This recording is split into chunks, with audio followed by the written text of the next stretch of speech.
Hello दोस्तों। तो अगर आपने एपिसोड 2 देखा है तो आपके सामने बहुत सारे सवाल होंगे। तो पहला सवाल, लास्ट में दिखाया गया वो आदमी कौन है? वो डीजे को क्यों फंसाना चाहता है और शुभ क्या चाहता है? और ये मास्क का क्या मामला है? तो सारे जवाब आपको इस एपिसोड में मिलने वाले हैं। तो चलिए बात करते हैं एपिसोड 3 और 4 के बारे में। तो एपिसोड 3 की शुरुआत होती है 18 साल पहले।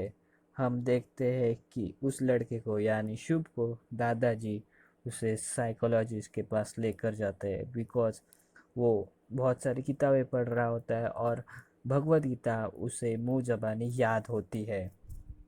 डॉक्टर उसे साइकोलॉजिकल बुक देते हैं। शुभ कुछ समय बाद किताब से कंसेप्ट बताने लगता है, इसलिए डॉक्टर उसकी टेस्ट लेते हैं। वो आगे दादाजी से कहते हैं कि इसका आईक्यू बहुत ही ज़्यादा है। डॉक्टर आगे बताते हैं कि ये आगे चलकर कुछ भी बन सकता है।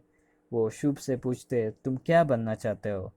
शुभ कहता है, असुर, दानव, दैत्य, राक्षस। ये सुनकर वो दादाजी से पूछते, ये क्या बोल रहा है? दादाजी बताता है कि इसके पिताजी उसे असुर बुलाते हैं, इसीलिए ये ऐसे बोल रहा है। डॉक्टर आगे बताते हैं कि इस तरह इसकी परवरिश मत कीजिए। बहुत बड़े साइंटिस्ट, फिलोसोफर, सिंगर्स लोगों का आईक्यू इतना होता है, ये पूरी दुनिया बदल सकते हैं। आगे हम देखते हैं कि दादाजी शुभ को बाहर जाने के लिए बोलते हैं।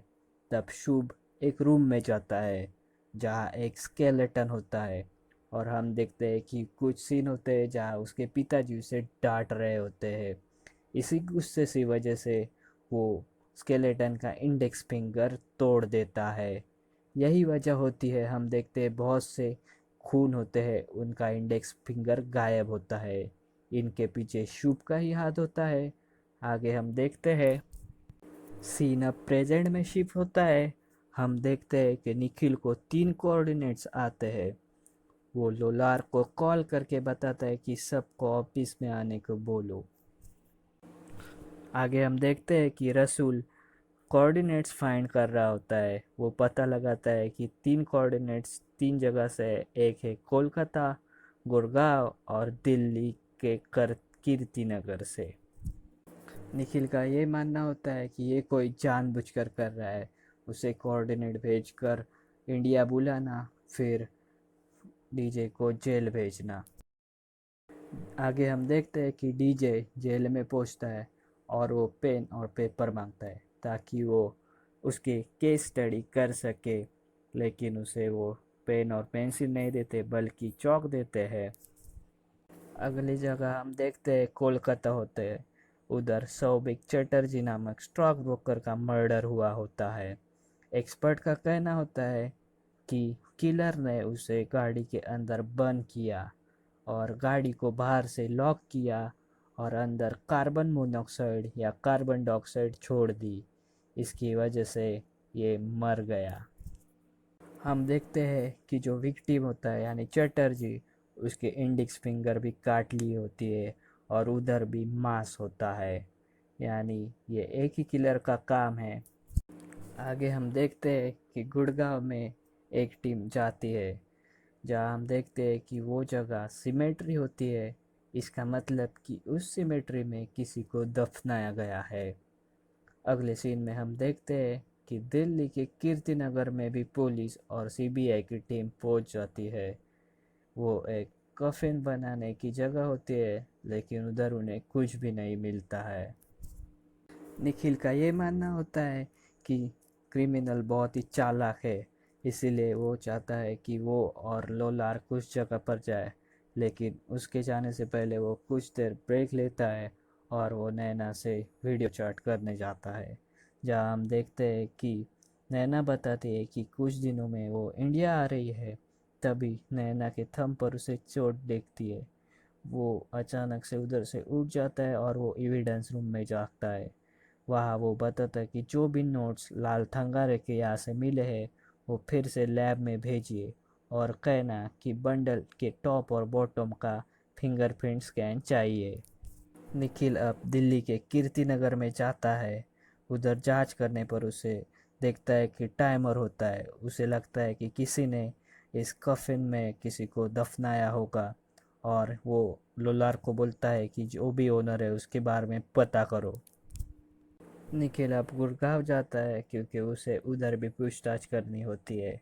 जब वो उधर जाता है तो सिमेट्री में उसे कुछ भी नहीं मिलता है।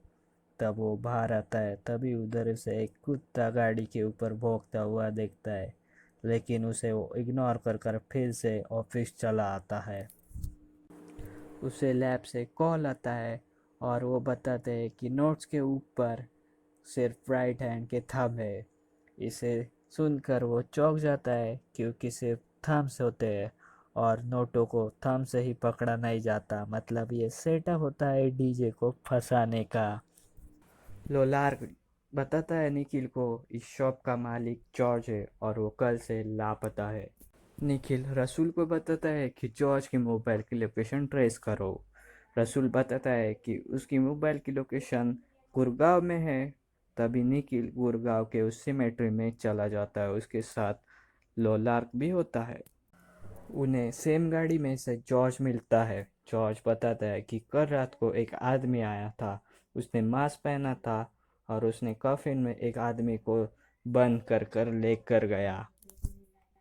तभी हम आगे देखते हैं कि डीजे निखिल को कॉल कर कर बताता है कि ये सब ट्रैप है, क्योंकि ये किलर की चाल है।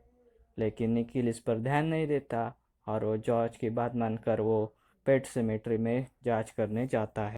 डीजे निखिल को ये बताता है कि कोई 10 साल बाद तुम्हें क्यों कोऑर्डिनेट्स भेजेगा। ये सब ट्रैप है ताकि तुम उसके जाल में फंस सको। जॉर्ज की बातों के मुताबिक उस मास्क पहने आदमी ने दूसरे आदमी को कफिन में बंद किया है। इसके मतलब उसे कोई और मदद नहीं कर रहा होगा और उसने कफिन ओढ़ कर लाए होंगे। इसके निशान ज़मीन पर ज़रूर होंगे। इसलिए निखिल टीम को बताता है कि कफिन ओढ़ने के निशान ढूंढो। आखिरकार उन्हें वो निशान मिल जाते हैं और उधर उन्हें एक कफिन भी मिल जाता है। जब वो कॉफ़िन ओपन करते हैं तो उसमें से गैस निकलती है। इससे बहुत सारे लोग, उधर प्रेजेंट लोग, बेहोश हो जाते हैं और जो जिंदा होते हैं उनके ऊपर ब्लेड मारता है और वो सब मर जाते हैं। आगे हम देखते हैं कि लोलार्क और निखिल ही जिंदा बचते हैं, लेकिन वो बेहोश होते हैं।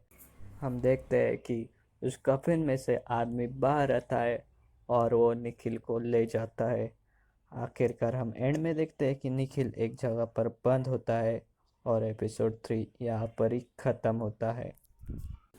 एपिसोड 4 की शुरुआत में हम देखते हैं ये सीन 11 साल पहले का वाराणसी में है। हम देखते हैं शुभ और उसके पिताजी डीजे की पूजा में हेल्प कर रहे होते हैं और ये वही सीन है जहाँ एपिसोड 1 में दिखाया जाता है कि वो जब पूजा कर कर घर वापस जा रहे होते हैं तब पानी में गिरकर उनकी मौत होती है। अगले सीन में हम देखते हैं जब उनकी लाश को निकाला जाता है तब डीजे भी वहाँ मौजूद होता है। वो उनकी लाश देखकर बताता है कि उनकी मौत जहर की वजह से हुई है। वो पास ही खड़े शुभ के पास जाकर बोलता है कि जो भी हुआ पूरा हुआ। लेकिन शुभ इन बातों पर रिएक्ट नहीं करता। शुभ कहता है कि आपने पूजा के लिए दक्षिणा दी है तो कल सुबह आ जाइएगा, आपकी पूजा संपन्न होगी। तो शुभ की बातें सुनकर उस पर शक होता है और हम देखते हैं कि सीन अब प्रेजेंट में शिफ्ट होता है। हम देखते हैं कि डीजे वॉल पर लिखकर क्लू ढूंढने की फाइंड कर रहा होता है, लेकिन उसे कुछ मिल नहीं रहा होता है।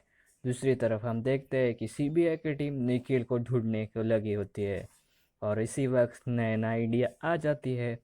लोलार्क नुसरत से कहता है कि तुम ही जाकर उसे बता दो। नुसरत नैना को जाकर बता देती है कि निखिल कुछ दिनों से मिसिंग है।